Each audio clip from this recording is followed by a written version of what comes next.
هێرشەکەی ڕۆژی هەینی ڕابردووی چەکدارەکانی داعش بۆ سەر کەرکووک جگە لە گیان لەدەستدانی دەیان کەس لە هەمان کاتیشدا زیانە مادیەکانی لەلایەن ئیدارەی پارێزگای کەرکووکەوە بە نزیکەی 3 ملیۆن دۆلار مەزەندە کراوە.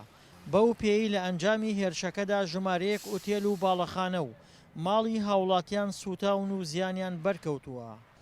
وەڵای براکەمەوە کە داعشاتەوە لەسەرەوە شورتەمانەیە تەوارە ئەوانە مقاومەیان کرد و کەسشمان شەهید بوو، دوو شورتەمان شەهید بوو. ئەنجا دوو تێلەکە وێران بوو، ئەمە سوتاوە لە 1970 سوتاوە. ئەمەش هین ڕوخاندووە وتێلە وتێری دارەسەلام سەیریکە فەرم و تەسویریکەتەوە.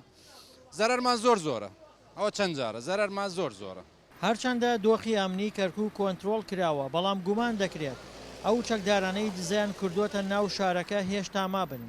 بۆیە سەر زۆربەی باڵەخانەکان پۆلیسی تێدا دانراوە.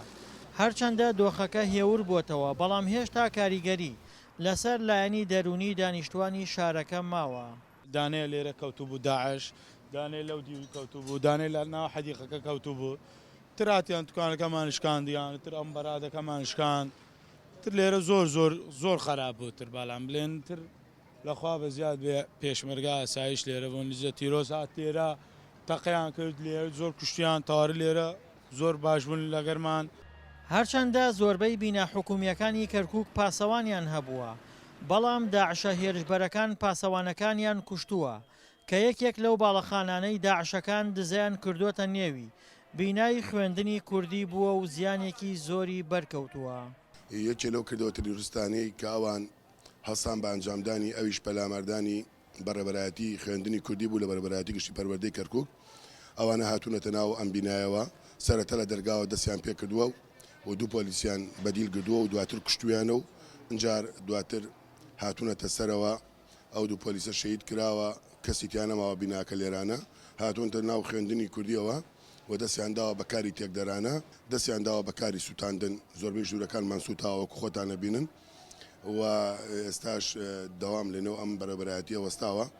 ئێستا لە ڕێی وەزارەتی پەروەردەوە کار لەوەسەر ئەکەین کە نۆژەم بکرێتەوە کە چاک بکرێتەوە. دوای هێرشەکەی ڕۆژی هەینی ڕابردوو دەستگا ئەمنیەکانی کەرکووک ژمارەیەکی زۆر گومان لێکراویان دەستگیر کردووە.